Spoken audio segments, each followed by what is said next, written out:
ஹரே கிருஷ்ணா. நம்ம தினமும் ஒரு பகவத்கீதை ஸ்லோகம் பார்த்துட்டு இருக்கோம்.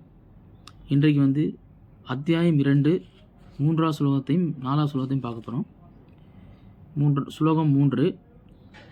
கிளேப்பயம் மா ஸ்மக கமக பார்த்த நைத்தத் துவை யூபபத்யதே சசுத்துரம் கிருதய தோர்பல்யம் தெக்வா தொத்திஷ்ட பரந்தவ. மொழிபெயர்ப்பு: பிரிதாவின் மகனே, இது போன்ற இழிவான தளர்ச்சிக்கு இடம் கொடுக்காதே. இது உனக்கு பொருத்தமானதல்ல. இது போன்ற அற்பமான இதய பலவீனத்தை விட்டுவிட்டு எதிரிகளை தவிர்க்கச் செய்பவனே, எழுவாயாக. ஸ்லோகம் 4. கதம் பீஷ்மம் அகம் சங்கியே துரோணஷ மதுசூதன ஈ சிவிக பிரிதியோஸ்வாமி பூஜர் ஹாவ் ஹரிசூதன. அர்ஜுனன் கூறினான், எதிரிகளை கொள்பவரே, மது என்னும் அரக்கனை அளித்தவரே, எனது பூஜைக்குரியவரான பீஷ்மர், துரோணர் முதலானவரை போரில் எவ்வாறு என்னால் எதிர்த்து தகர்க்க முடியும்? ஹரே கிருஷ்ணா. இந்த மாதிரி அர்ஜுனன் 2 சேனைக்கு இடையில் கிருஷ்ணரை நிறுத்த சொல்லிட்டு, தேரை நிறுத்த சொல்லிட்டு இந்த மாதிரி வாக்குவாதம் பண்ணிக்கிட்டு இருக்கார். நான் போர் புரிய மாட்டேன் அப்படிங்கிற தன்னோட தரப்பில் உள்ள இதை சொல்லிகிட்டு இருக்கார். வில்லு அம்பை எல்லாத்தையும் போட்டுட்டு ஒரு இடத்துல கண் கலங்கி உட்கார்ந்தார். அப்போ இதெல்லாம் சொல்கிறார், நான் எப்படி என்னோட வயசு மூத்தவான துரோணாச்சாரியார், என்னோட குரு பீஷ்மர் போன்ற நான் எப்படி கொல்ல முடியும்? இதனால் பொருளுடைய ஆசா பக்தி சுவாமி பிரபாத் என்ன சொல்கிறாருன்னா, இது நீங்கள் சாந்திபிமணியோ கிருஷ்ணனோட குருவையோ இல்லை உங்கள் தந்தையோ கொல்லுவீங்களா அப்படிங்கிற மாதிரி அர்ஜுனன் ஒரு தர்க்கத்தை வைக்கிறார். வேறு என்ன சொல்கிறாருன்னா, இப்படி கலங்கி போய் இருந்துறாரு. அப்போ பகவான் என்ன சொல்கிறாரு, இந்த மாதிரி ஆண்மையற்றவன் போல் இருக்காத. நீ இது உனக்கு வீரனுக்கு ஒரு அழகு இல்லை. சத்தியரோட கடமை, ஒரு அரசனோட கடமை நாட்டை பாதுகாக்கக்கூடியது. அது ஒரு சாதாரண விஷயம் இல்லை. அதுக்கு மன தைரியமும் உடல் பலமும் இருக்கணும். அது அந்த காலத்தில் பார்த்திங்கன்னா ராஜாக்கள் எல்லாருமே மெயினாக அவங்க உடல்லையும் சரி மனதளவுலையும் சரி அவங்க அதுக்கு தகுந்த பயிற்சியும் பெற்றிருப்பாங்க.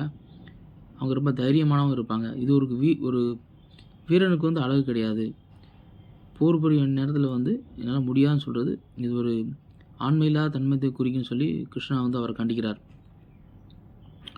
அதனால் இதிலேருந்து என்ன தெரிஞ்சுக்கலாம்னா, நம்மளோட வாழ்க்கையிலையும் பல இக்கட்டான சூழ்நிலை வரலாம். அப்போ நம்ம தளர்ந்து போயிடக்கூடாது அப்படிங்கிறது நம்ம இது மூலமாக தெரிஞ்சுக்கலாம். கிருஷ்ணா என்ன சொல்கிறாரு, அவரை ஒருத்தவங்க சோகமான இதில் இருக்கும்போது நம்மளும் அவங்களோட சோகமாக பேசுறதை விட அவங்களுக்கு உற்சாகமூட்டும் வகையில் பேசணும். மேலும் அவங்கள எழுந்துவான்னு கிருஷ்ணா சொல்கிறார். இந்த சோகத்திலிருந்து மீண்டும் எழுந்து போர் புரியணும் அப்படிங்கிறதுக்காக பரந்தபா அப்படின்னு ஒரு வார்த்தை யூஸ் பண்ணுறார். முதல் ஸ்லோகத்தில் பார்த்திங்கன்னா, பரந்தபானா எதிரிகளை தவிக்க செய்வனே. அந்த அளவுக்கு அவர் காண்டிப்ப வில்லையும் அவர் எடுத்து அர்ஜுனன் வில் எடுத்து போர் புரியும் போது எந்த ஒரு எதிரியும் அவர் முன்னாடி நிற்க முடியாது.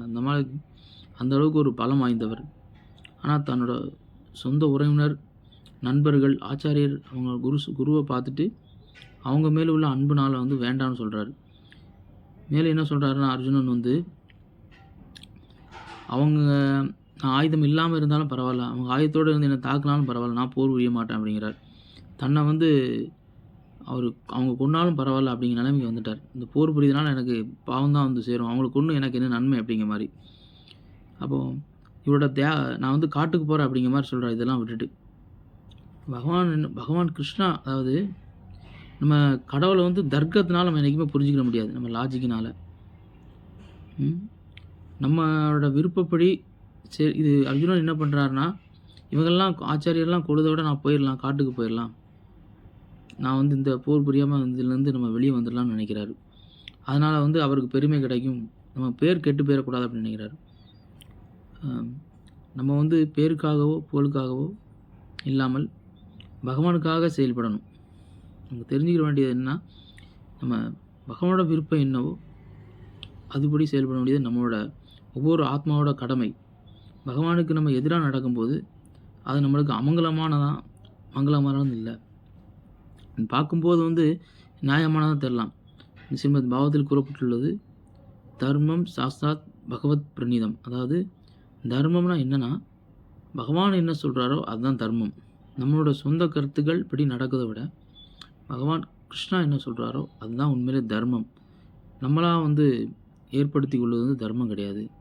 பகவான் வந்து அவங்க துரியோதனன் கௌரவரை எதிர்த்து வந்து போர் புரியன்னு அவர் விருப்பப்பட்டிருக்கார். ஆல்ரெடி எல்லாத்தையும் கொண்டுட்டன்னு வேறு சொல்கிறார் கிருஷ்ணா வந்து. பின்னாடி பார்த்தீங்கன்னா பின்னாடி வர ஸ்லோகத்தில் வரும். வெறும் வந்து அம்பு மட்டும் விட்டு அர்ஜுனனை வந்து தேர்ந்தெடுத்திருக்கார். தன் நண்பருக்கு வந்து புகழ் கிடைக்கணும் அப்படிங்கிறதுக்காக அர்ஜுனனை தேர்ந்தெடுத்திருக்கார். அர்ஜுனன் என்ன நினைக்கிறாருன்னா, இந்த உடல் சம்மந்தப்பட்ட அந்த பௌதிகமான உறவுகளுக்கு முக்கியத்துவம் கொடுத்து இதெல்லாம் வேண்டான்னு அவர் மனசு கலங்கி உடஞ்சி கவலையோடு வந்து இருக்கிறார். இது வந்து ஒரு பௌதிகமான ஒரு உடல் சம்மந்தப்பட்டது. இப்போ உதாரணத்துக்கு பார்த்தீங்கன்னா இராணுவ வீரர்கள் இருக்காங்க.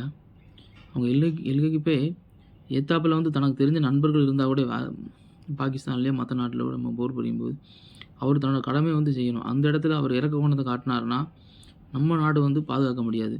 அதே தான் கிருஷ்ணா அங்கேயும் சொல்கிறாரு. அநீதிக்கு எதிராக நம்ம போரிடும்போது நம்ம வந்து இந்த சொந்த பந்தம் அப்புறம் அந்த உறவினர்லாம் பார்க்காம தர்மத்தை தான் கடைப்பிடிக்கணும்.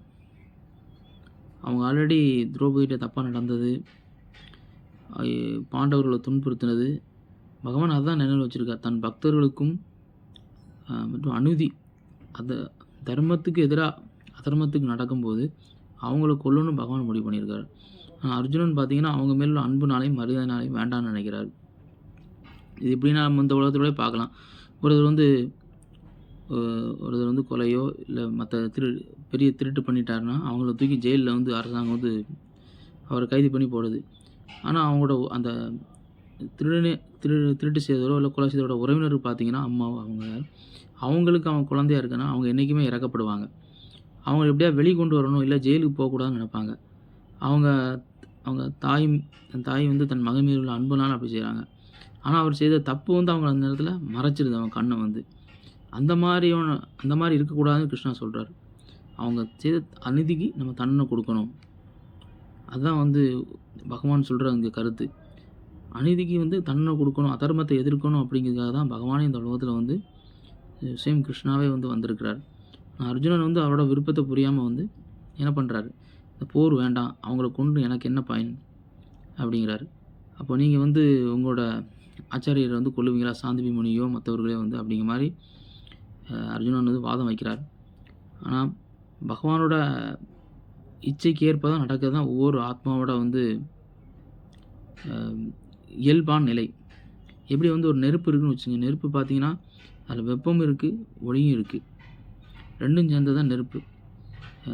அதே மாதிரி ஒரு தண்ணீர் எடுத்துக்கிட்டிங்கன்னா சுவை இருக்குது, அதை வந்து நம்ம குடிக்கும்போது ஒரு சுவை இருக்குது, அது தர்மம். ஒரு மிளகு எடுத்தால் காரமாக இருக்குது. அது மாதிரி ஒவ்வொரு ஜீவாத்மாவோட தர்மம் என்னென்னா, நம்ம பகவானுக்கு சேவை செய்யும்போது தான் அது முழுமை பெறுது. நம்மளோட விருப்பப்படி நம்மளுக்கு பார்க்கும்போது கரெக்டாக மாதிரி தெரியலாம் ஒரு சில விஷயங்கள். ஆனால் பகவான் என்ன சொன்னாரோ அதுபடி நம்ம நடக்கும்போது தான் வந்து அதுதான் தர்மம், அதுதான் சத்தியம். அங்கே இதுதான் கிருஷ்ணா அங்கே வந்து சொல்கிறார். அர்ஜுனன் வந்து நீ வந்து இப்படி ஆண்மை இல்லாமல் நடந்து கொள்ளாத, ஒரு சத்தியனோட கடமை என்ன, ஒரு போர் புரிய வேண்டியது. அப்போ எழுந்து உன்னோட நாட்டை பாதுகாக்கிறது, நீ ஆட்சி புரிய வேண்டியது உன்னோட கடமை. நம்ம இங்கே தான் புரிஞ்சுக்க வேண்டியது என்னென்னா, அர்ஜுனன் செய்கிறது நம்ம நியாயமாக தெரியும் பார்க்கறதுக்கு, அவங்களை கொல்ல வேண்டாம் நம்ம உறவினர்கள். ஆனால் வந்து பகவானோட விருப்பம் என்னன்னு புரிஞ்சு நம்ம அதுக்கேற்று நடக்கும்போது தான் வந்து ஒவ்வொரு ஆத்மாவும் அவங்க மகிழ்ச்சியாக இருக்க முடியும்.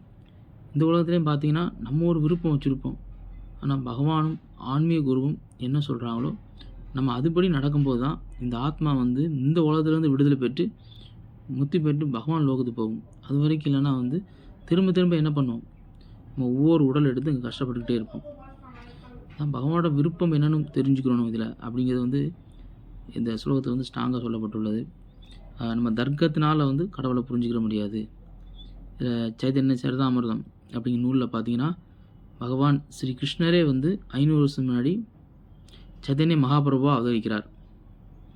அவர் அவதாரம் எடுத்து இந்த ஹரே கிருஷ்ணா மகாமந்திரத்தை, ஹரே கிருஷ்ணா கிருஷ்ண கிருஷ்ண ஹரே ஹரே, ஹரே ராம ராம ராம ஹரே ஹரே, இந்த கலியுக தர்மமான இந்த ஹரே கிருஷ்ணா மகாமந்திரத்தை உலகம் ஃபுல்லாக பரப்பதுக்காக பின்னாடி என்னோட பக்தர் வருவார்னு தெய்வத்திரு ஆசா பக்தி வேதாந்த சுவாமி பிரபுபாதா அவர்கள் இந்த சங்கீர்த்தனை இருக்கிறத உலகம் ஃபுல்லாக பரப்பியிருக்காரு.